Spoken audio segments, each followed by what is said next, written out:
my worthiness as an elite athlete, that I am actually the best in the world, more than anything to prove to myself.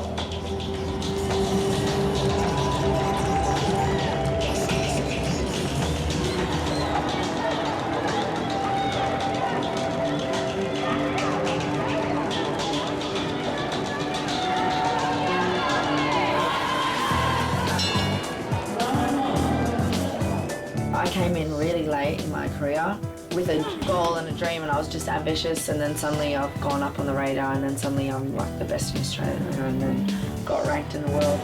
I became a champion 3 times, 4 times. I got an international status. I was beating chicks that had been on the scene for years. Yeah, and then maybe I could see then the potential of what I was doing.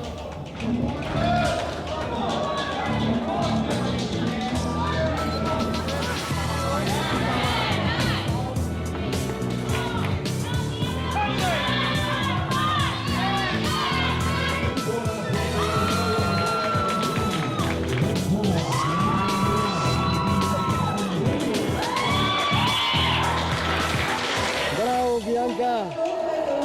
Woo! We're not talking about some backyard meet somewhere. We're talking about the Olympic Games. We're talking about World Championships. We're talking about people who just are full-on dedicated outside the gym and inside the gym. So I knew I was a good boxer. I was training hardcore. I got an Australian championship, a title. I was ranked number 3 in Australia. I was like, oh, you know, I was one of the toughest chicks in the whole gym. At that same time, they'd made the announcement that boxing was now legal for women in the Olympics. And I thought, fucking, why can't I be a boxer? And I was sat in my lounge room, on my bedroom floor there, for maybe 4 hours, just envisioning the whole thing in my head. And then I went about researching my options. And Anthony had said, oh, well, there's a really good boxing coach, Gary Hamilton. I had a chat to him. You know, why don't you consider training with him? When we first met, he was saying all this really confronting shit to me. And he gets away with it because he's cheeky. So I was like, is this guy for real? Is he really just saying this to me? And I just remember getting the door and slamming that door so hard it nearly flew off the hinges, man. And I was like, fuck you. Oh, smashed the door. And that was like my first thing with him. I don't even have a gender anymore. It's this. No. Look. Put your hands, get in your stance.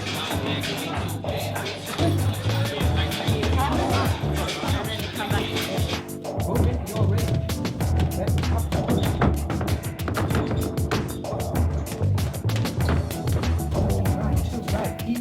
If you tell her she can't do something, she'll walk over hellfire to make sure she does it just to prove you wrong. I last drank 2 days ago. Wow, honestly. What is for suckers? Yeah.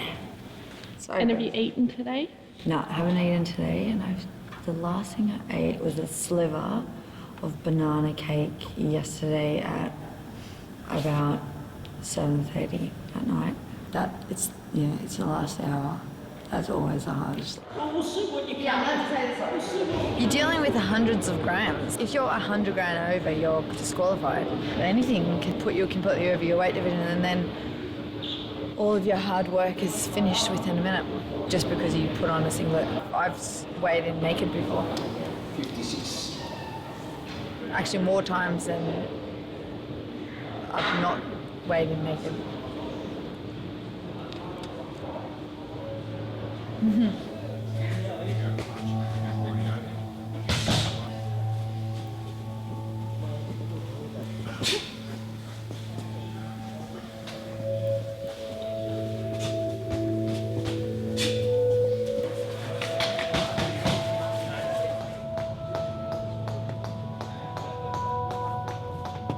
Jump, push, jump, punch, jump, punch, jump, punch. Touch, heel, punch. We are machines in the code.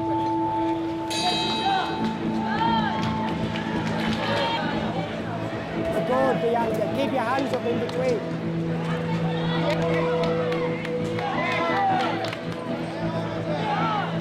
Don't follow around, that's it. Move up, cut it. Good body shot, good, again.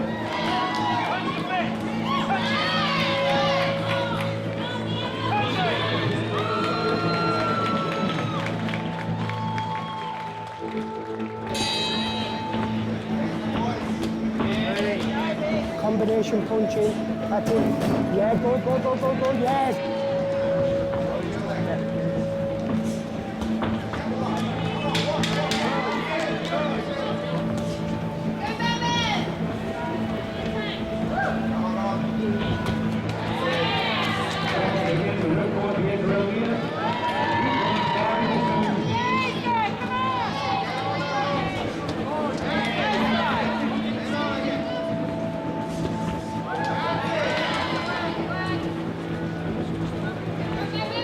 Move your feet as you move your head.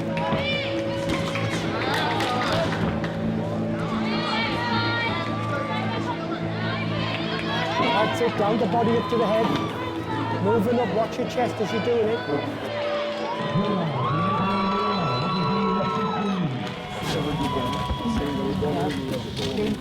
At one stage, come on, no, you have to stand. Get down there. It's done. Who do you fight? Simone. Oh, it is Simone. Really? I'm fucking gonna You've got annihilate. Simone tomorrow. Tomorrow I'm gonna annihilate her. She's already shitting herself, which is fantastic. Did you hear her? In relation to coaching, it's sort of like a friendship in a way, but the athlete has to respect you and trust in you. I don't know how she's feeling. I can only coach objectively. She's experiencing it subjectively, so you've got to find a dynamic there where you go, this is what it looks like, what are you feeling like, you know, and to properly understand it. And if you have just a, you will do this and you will do that, you never learn enough about your athlete. And ladies and gentlemen, in the blue corner representing the ACT, please welcome Bianca Elmir.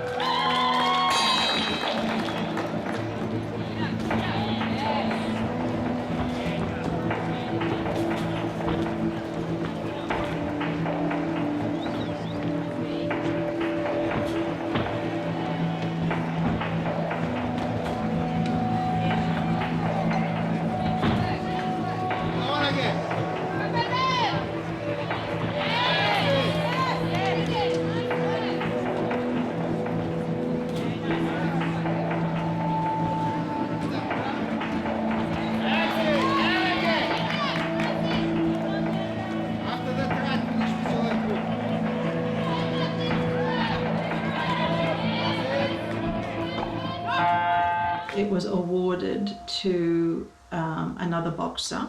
The red corner, And it stunned everyone because there was a whole, it was so interesting because I think the whole room just went into a gasp. You could hear it around and nobody could understand how it was awarded to the other boxer.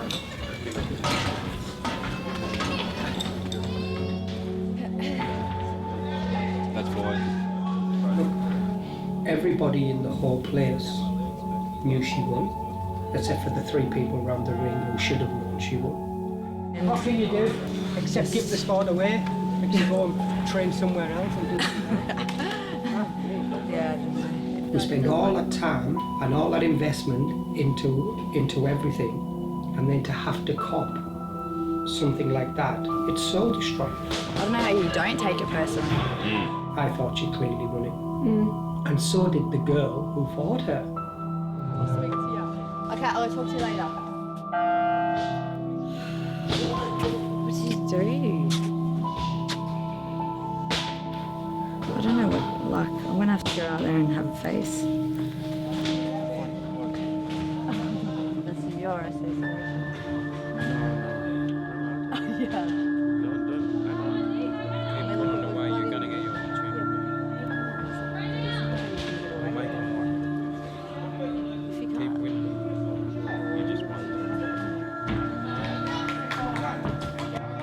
Olympic sport is full of politics. Now you can't protest. Now you can't have somebody look at the video and decide whether it was right or wrong.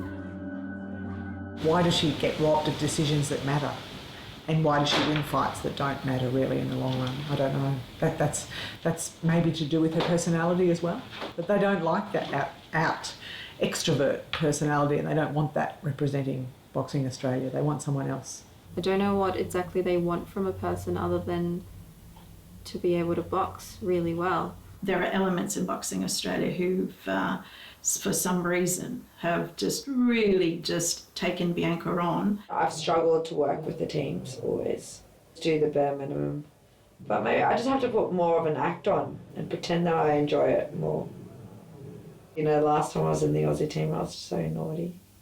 Because she's so headstrong, if she doesn't think something's right for her, she won't do it. There's always dramas around her, and that's just her and her personality, and some people don't like that. Australian sport's a fairly conservative world, I guess. They don't want people who might act like they've got too much confidence, or be too cocky, or be too sure of themselves, or show off, you know. Do you know who I am? Basically sees this girl who's a bit of a show pony, but self-absorbed, ends up in magazines, and I think what's happening is there's a little bit of jealousy kicking in, a little bit of this, and they're all backstabbing her a little bit, and then once you get that through the sport, at the end of the day, she's going to have people thinking negatively of her. If you don't know her, and you know you want to sort of interpret her in a different way, you can see her as a kind of cocky, arrogant, up herself. But when you meet her, she's warm and kind and generous, and you know she's a big-hearted human being. But from a distance, I guess people can put all sorts of different interpretations on that, and I think that it probably has been a problem. To have someone talk about politics or hold up a little sign that says Free Palestine after they've won, you know, who knows what she could do next, you know. She could embarrass Australia, you know. She could, you know, get drunk and, you know, do something, like, interesting.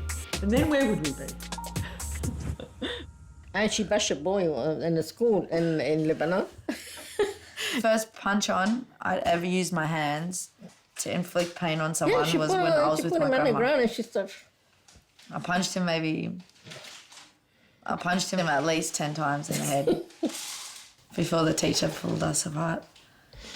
A lot of sports do bring a lot of diversity of people together, but I think boxing is probably the ultimate. What about the ping pong blue ball machine? That just breaks down barriers, it's as simple as that. It does, I agree, but It's always done. I think boxing... Here it is. Girls, 200 metres. Excuse me, first. Girls... This is my favourite. 100 metres first. 100 metres girls. Again, first. Girls open 200 metres. There you go. First. That's my high school picture. Show me that one. So you came first so many times. Yes, I held the record for many, many years. Oh, I love this one. This is naughty Bianca playing up, running around. That is her. You can tell with the face. Look at my hair. Yeah. What? That's crazy. Yeah. Look at my hair too. I was known for my hair too. Look at this. Oh my gosh. My Bianca. Bianca is a very complex person. But I suspect because she grew up in a very complex house. We were living in Lebanon, but Australia was always home to me. This was one of those You trips. weren't happy there? No, because that was one of the weekends that I brought you down to spend the weekend. And then I would have had to taken you back home. How old was she when you split up with her dad? She was about 2. She stayed with me for a period of, I forget how many months, few months, and then it's a long story how they ended up taking her off me so that her grandparents would look after her. And so by the time, I kidnapped her, she was close to 3.5 maybe. And I used to cry every night then for 8 months. So it would sort of repeat. It was really hard. It was very hard. One weekend I would visit, and then the following weekend I would keep her for the weekend. So that was the deal, and that went on for a bit. At some point I went, no, I'm not doing this anymore. She's my daughter, I'm taking her. And I made the plans to take her and come back to Australia. It's a really harsh word. Yeah. It's always been so like bitey when you say, you know, kidnapped. Just cuts through everything. Essentially she took me and did not return me. Many mothers would do exactly what I would have done, I'm sure. You know, pretty sort of, you know, the lioness. And that's what I did. It was sort of the lioness, you know, it's my child. I gave birth to her. I nearly died having Bianca. I felt like I needed to be indebted to her my entire existence, and my whole life's purpose was to repay the debt called the mother took the child and she did it all for you, Bianca. She just like a pussycat, carry him out and run away, carrying you out. Yeah. Monday, dearest. I actually hated my mum for a lot of years. Like she angered me. But then also I was really difficult and I was like a little shit and, you know, melancholic and just teenage angst stuff. And the person I am today, I mean, imagine me as like a teenage hormonal child. Oh, I'd hate to be around me. I don't look happy there. Always. Remember we went to Turkey that time? Yeah, and? Oh, it's cranky. A lot of the time I felt neglected here. I felt that she had a lot of community commitments.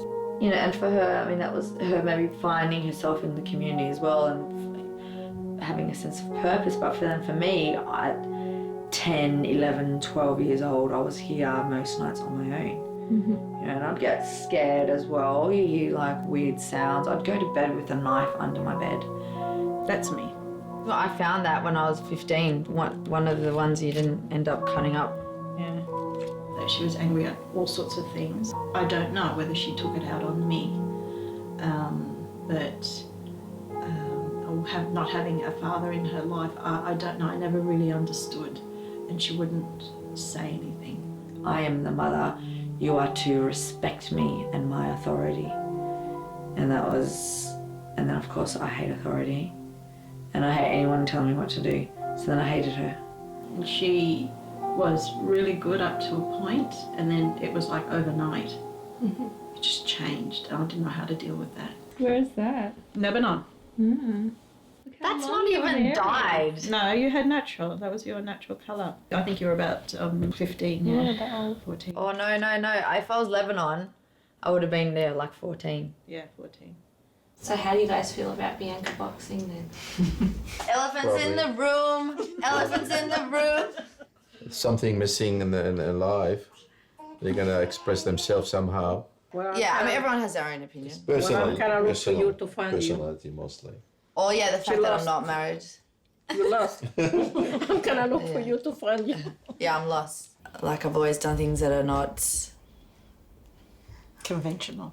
Yeah, like things that a lot of my family would maybe say that You're not I'm not classic, following the you're right not path. traditional. Yeah, I'm definitely not traditional. But the fact that she's getting the Muslim female fighter name out, I think that's great. And I think that it opens up doors for a lot of other females to follow careers that they'd like to. Everybody wishes for her to be traditional. Yeah, that's true. Boxing gives me an excuse not to be normal. You know, because I have to have this lifestyle in order to be a boxer. What would happen if you were normal? Oh, fuck. I'd probably turn into a serial killer. Which isn't normal. Which is not normal. I don't know what I would do. I would do something bizarre. I would do. I can't. If there's one thing that I am 100% certain about is that there is a God.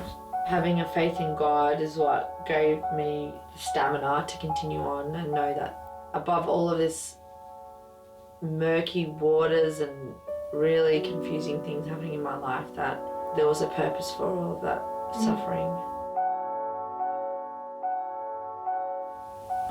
I value Islam. I think it's a beautiful religion, and I think that it has some really important values that connect people in such a beautiful way, and I do really believe that. Bianca's, is a deeply spiritual person, And I mean, her chosen religion is Islam, but she's not a person who's going to say, look, Islam's the best religion and it's everyone who's Islamic's better than everyone who isn't. That is not what it's about.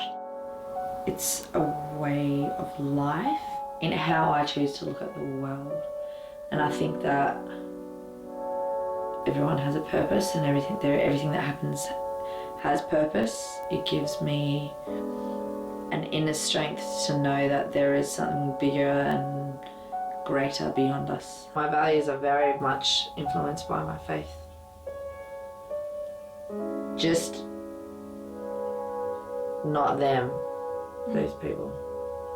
I like the faith. I like Islam, I don't like Muslims. Yeah.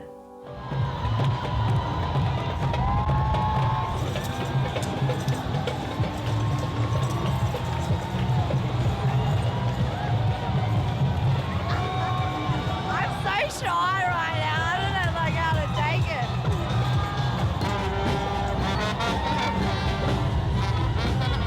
I think it's music. That's the type of person she is that a lot of people don't see about her. They just see the me, Bianca.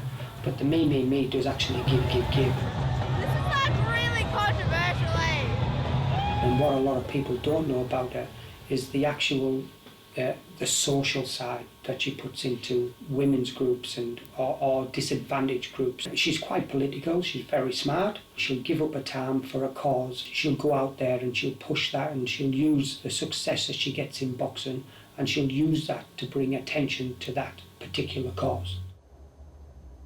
I'm just gonna have to give everything to this fight.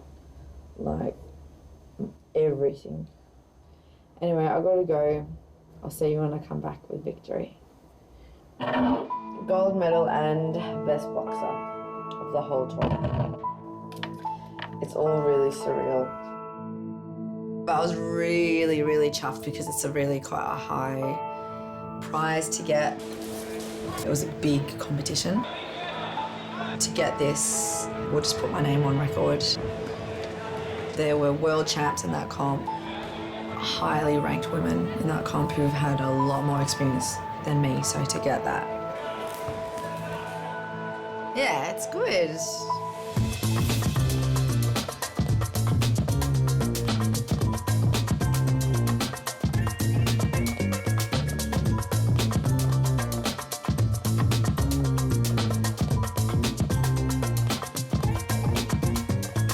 I woke up at 2 a.m, just didn't sleep again. Also been having boy troubles, which hasn't been much fun. I don't know what that feels like, not to get hit constantly. Just to be nurtured. I just want someone to pat my face. Not smash it, pat. Just another side of the aggression would be nice. I love being wanted. It's heaps of fun. And I just think before I get myself into some long-term relationship where I can't have this fun anymore, I must quickly flirt with everyone. Can you give me an excuse to give to this guy to leave his girlfriend tonight to see me? He needs suggestions. He's not creative enough. You gotta edit that shit out of the thing, but I like just being able to pick and choose. And I don't invest in that guy too much, and as soon as that becomes too heavy, I quickly run over to the other guy. And then once he starts saying stupid shit like, I love you or something like that, I just quickly go to the back to some other guy. And I just bounce off those and, sorry, I can't commit, I've got a full-time training schedule. And it provides a really good reason to not be in a relationship. No. This is the last chance that I have to be by myself. As I wash my hands, I look in the mirror and I look really deep into my own eyes. And I think back to all those hours I trained. All of those runs, all of those times I got punched in the face. All those times I was hungry because I had to make weight. And I think to myself, fuck you. I'm gonna take this win today.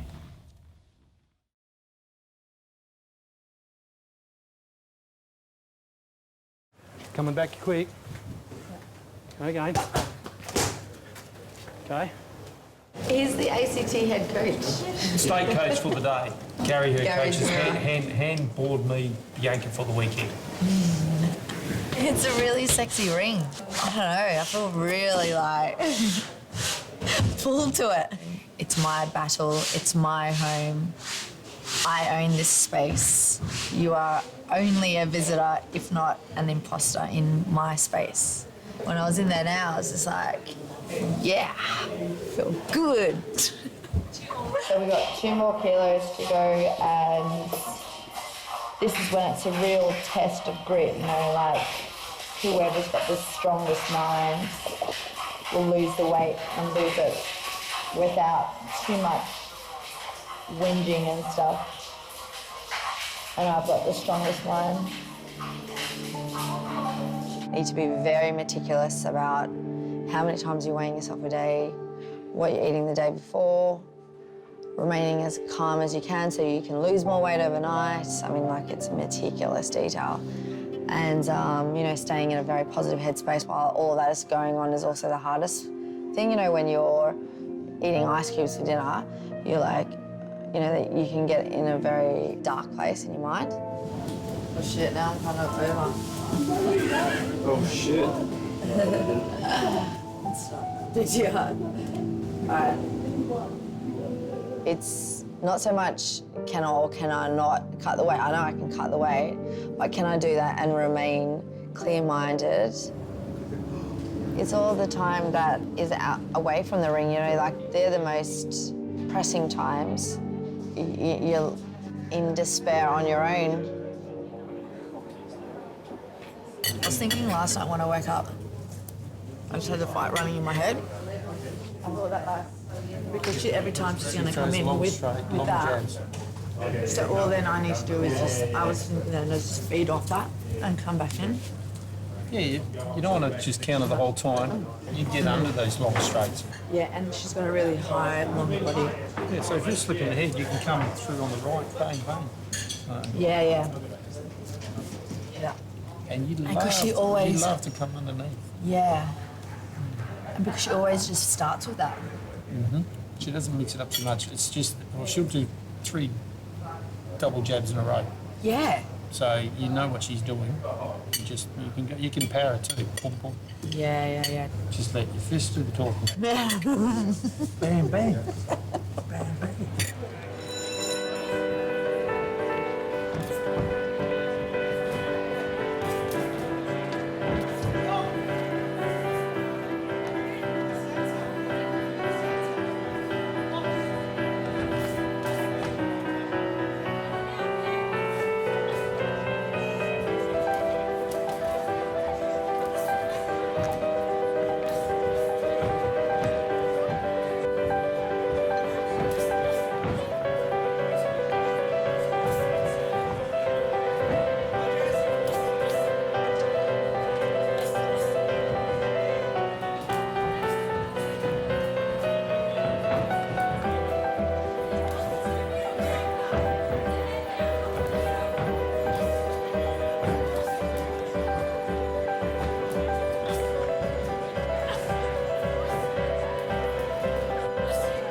Standing in front of the mirror and just having that personal time with yourself, and that's what it's like in the ring. You know, there's someone else involved there. You're having to mirror that person and adjust your fighting to them and whatever, but it's how you can cultivate your own inner voice beforehand and in that fight. and how you manage that. You know, you're not relying on the guy next to you to throw the ball to or anything like that. And you can't sub in or out, it's just you. So in that time, you have to have a very healthy relationship with yourself, because you're your own coach, your own support crew, your own team, your own everything. That's just you. So in and amongst all of that pressure and all of the stuff that's going on in those milliseconds, because you can see boxing is so fast, you have to be able to tap into that inner voice and be okay with yourself.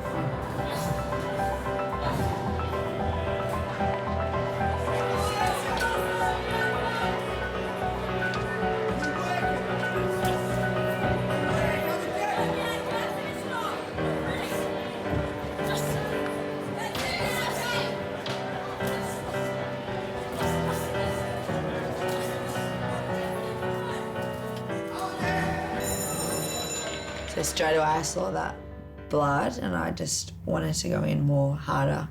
And I saw it kind of like roll off ankle as well at one stage, and I just thought, all right, capitalise on that. Yep. Capitalise on that and capitalise on your bleeding face. Yeah, I love that, love it. Or when there's a moment of like, where they're just so overwhelmed by you. Like today, there were moments where the girl didn't know what was going on, and I could see that in her face. And you're so close to them, and you can see that fear for a second, or you see that shock in their eyes. And that's a great feeling. I love that. And the winner, with a unanimous decision, in the red corner.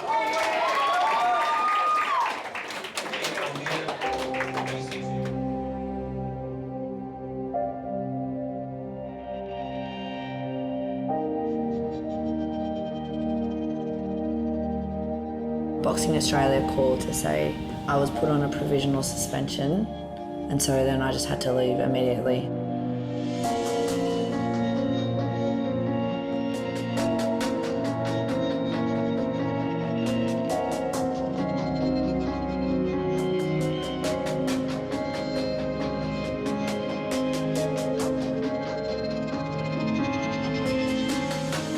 Cable flew to China, told her her Olympic dream was over, dropped her at the airport and said, see you later. I was just horrified, like all of the work I'd done, yeah.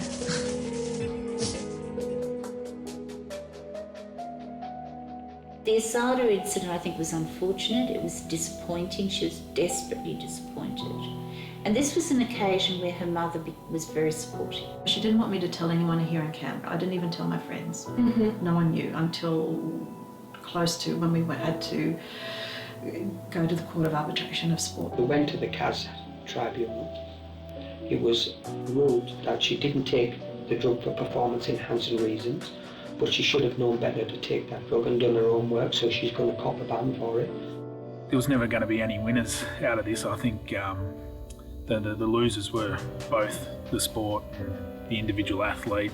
They hadn't supported her to make sure she fully understood what she was doing, what she was doing. She was just basically off on her own over to Ireland, doing her own thing, competing all over Europe, then coming straight back and then competing again, and she'd done this all by herself. What the court was saying is, well, you knew she was doing all of this. You maybe could have done a little bit more to educate her rather than just tell her to tick this box and sign the document and away you go. I definitely think we could probably have done a lot more, because what we did was probably the bare minimum, and it's probably a learning experience for us.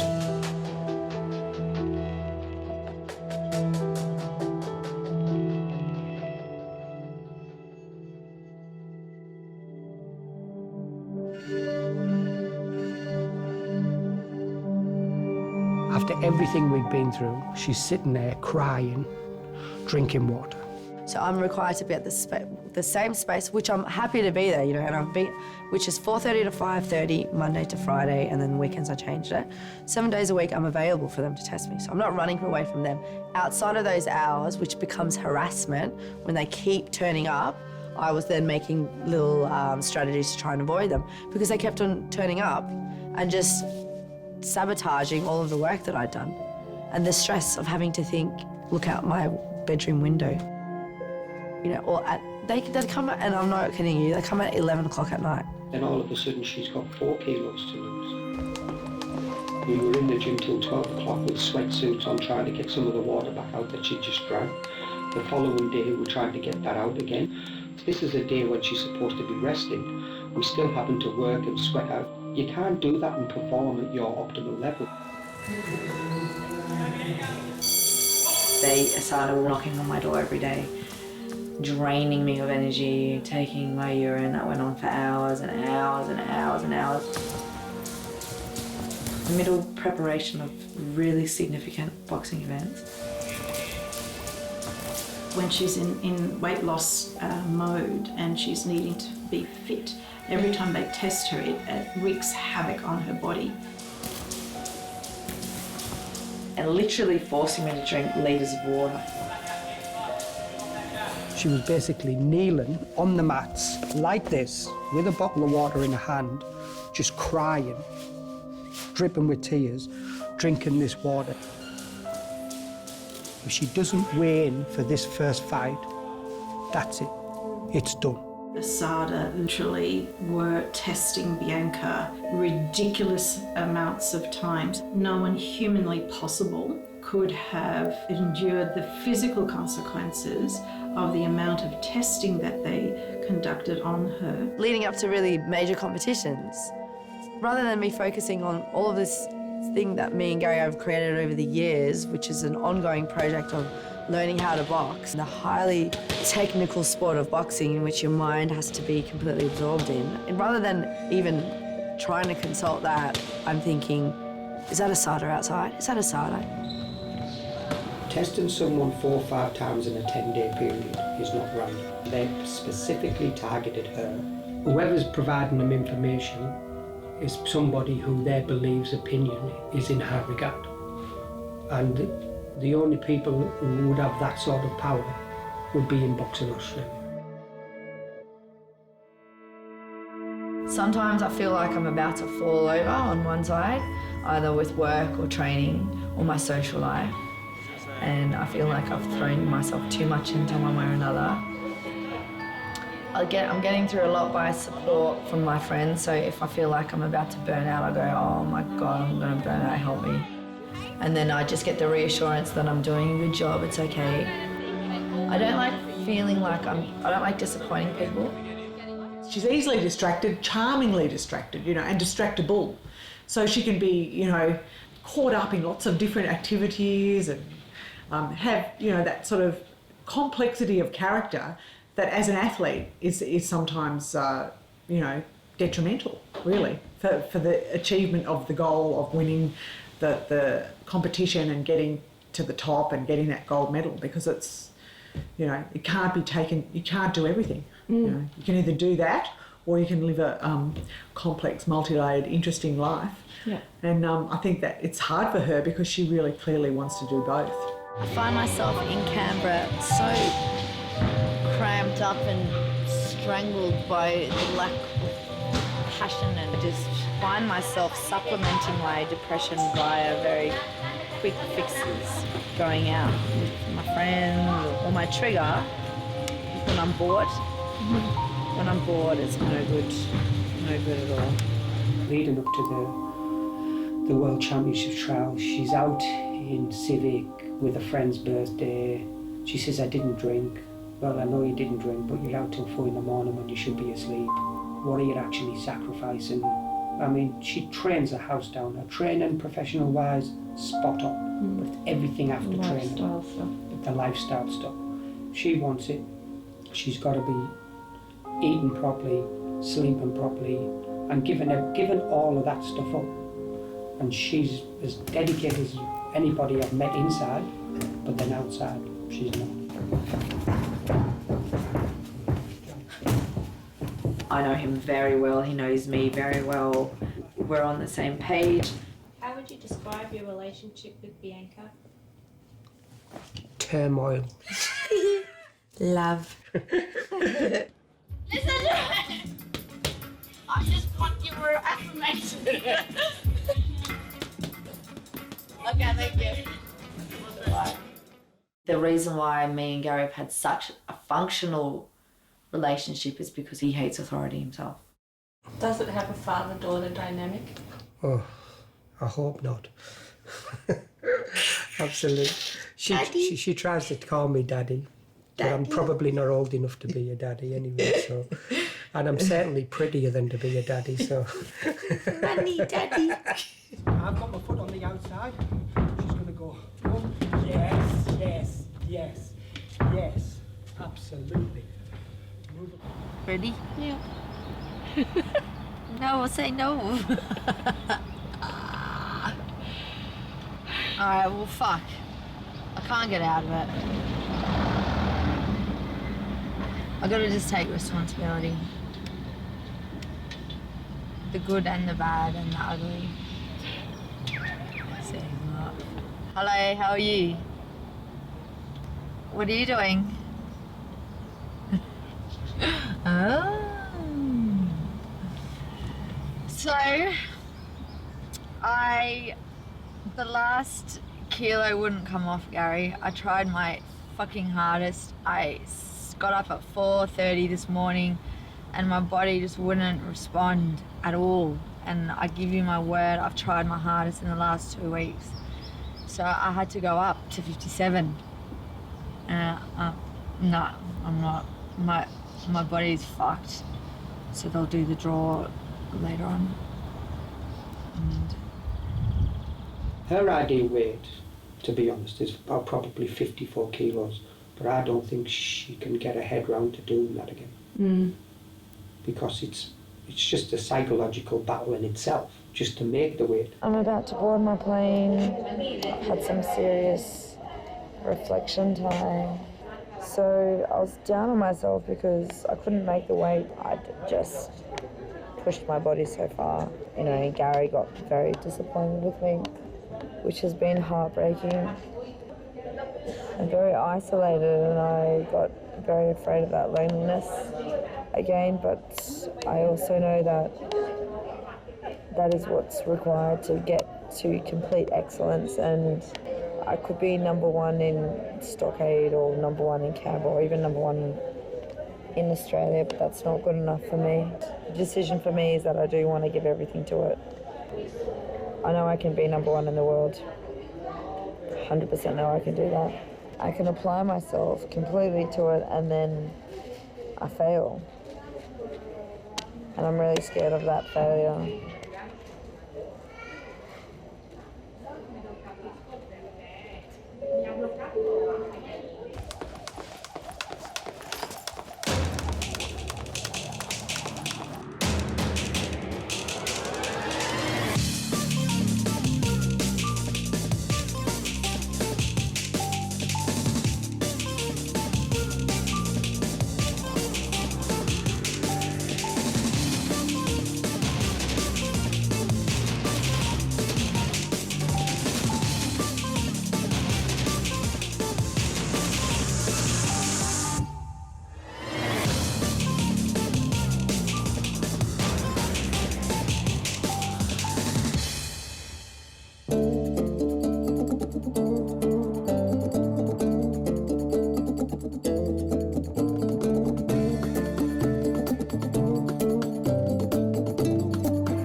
Well, yesterday I found out like who I was fighting, so it just became a bit real suddenly, and so I like just got a bit nervous for a minute.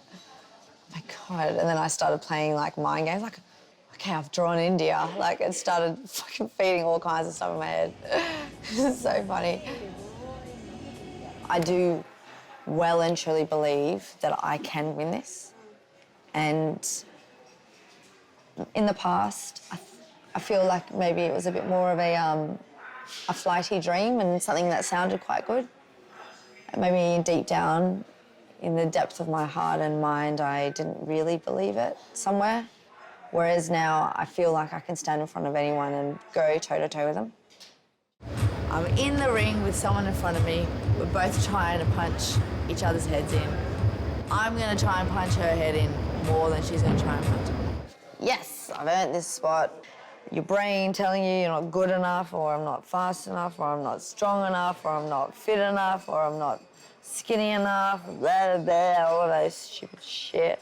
And so all of that goes on in your heads, and then you like block all of that out, and then suddenly you're in the ring, and then you're like, oh, this is the fun part. Yes, I don't give a shit what anyone says. I will dance.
My first World Championships.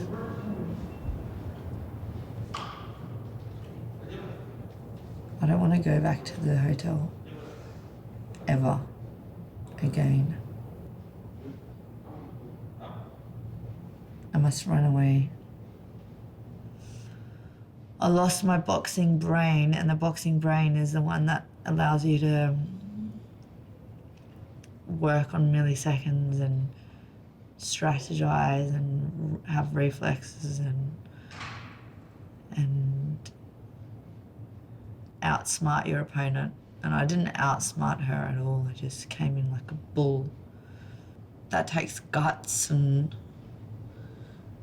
you know, to do it all like with a smile on my face and trying to bring people along that journey, you know. If it doesn't go your way, you know, like that feeling is just very sad and lonely. Losing is so lonely.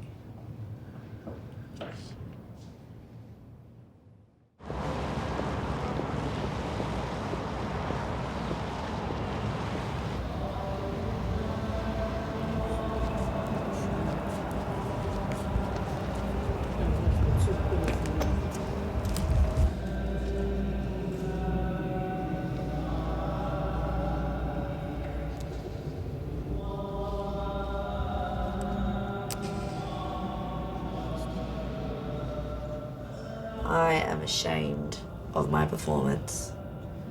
I did not fight well. Feels good to say though.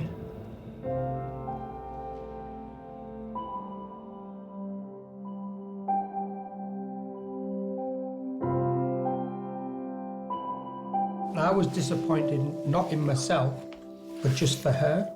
I know what she can do, and I know she could have boxed better. Yeah. It's about all the hard work that she had to do, and I know that she could have done better. She never disappoints me. I felt like I was disappointed for her. It cares, but it doesn't care. It was just in front and then it wasn't. And yeah, it's all that training, like Gary said, it's all that work that you... But I suppose that's how sport is. And I think Bianca deals with it better than I do. And we've had so many, you know, ups and downs along the way, and being able to deal with them every single time. And then it was like, no, must have it this time around. Because you've got to be mindful of the self-care, first and foremost as a human being, but then that self-care as your goals that you want to achieve. Yep. How are you thinking about balancing those two? Yep. Now I feel like I'm living my life closer towards my value systems of self-care. I've generally got a stronger sense of self now because I don't feel like I'm fighting against anything in particular now. I think Bianca is more at peace with herself now. I think she knows who she is. I think she's confident about who she is. Are you a champion because you lost 20 kilos? Or are you a champion because you won an Australian championship, or did you win a medal? I mean, what's a champion? A champion might be the fact that you've overcome a certain fear of something, and that boxing helps you to do that. And if I can help someone do that, then great. Generally, as a person, he's someone you want to be like. And so I see him as a mentor. On so many levels, he's a fantastic human being.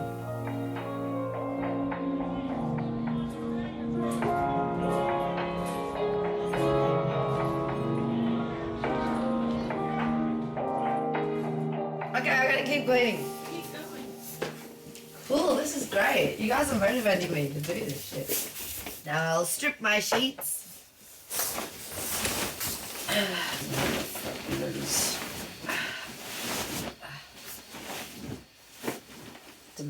Domestic duties are the freaking worst, man. I'll tell you that now. Copy. This is Oscar the second. First Oscar died somewhere, so that's his ancestor. His descendant. I used to, always say to her, whatever you do, don't be afraid that you might fail at something. I don't mind that you fail. All I would want you to do is that you did the very best that you could do. My mum is probably in the most positive space that I've ever seen her before, and I made a note with that yesterday to her. I said, I've never seen you this happy before. For the first time having a relationship with my mum, it's been really delightful to be in her company. That can be fertilizer. The building blocks of life is experiences, all sorts of things that happen in your life to be who you are today. You need good and bad and happy and sad and successful and unsuccessful through your life. Everyone has that. So, yeah, it's shaped it definitely. But hopefully we learn from it too, and that's the key. It's been a really good life skill to navigate through life, trying to deal with people who have different opinions, different belief systems, different ways of expressing that. But definitely in this room, like my Auntie Kim and her family have been unconditionally loving, like always. And not the rest of my family, I would say, but definitely my, definitely my auntie, 100%. Like, it was, and that's since I was like a baby. you know, and everything else is just details. Like for me, knowing that I have a strong connection with people, which is unconditional, and that love that I always know I have here is like, I can put up with anything. I don't care. Like, I'll do anything for that. So, yeah.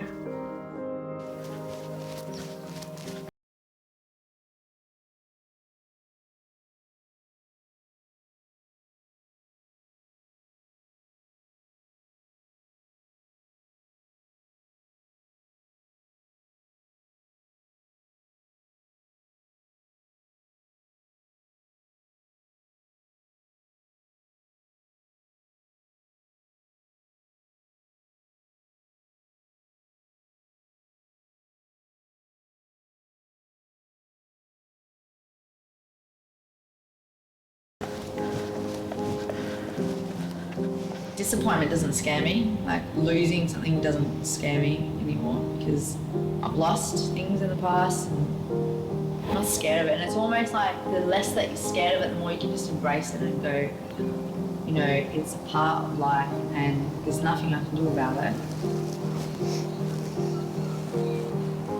She sort of didn't let any of it get her down too much. She just kind of rolled with the punches, you know, she's a fighter. We all know that I'll just box still because I'm obsessed with it. I love it. And I've never felt so emotionally happy before. It's not really about the result of what you're doing, it's more about how you look at things and how you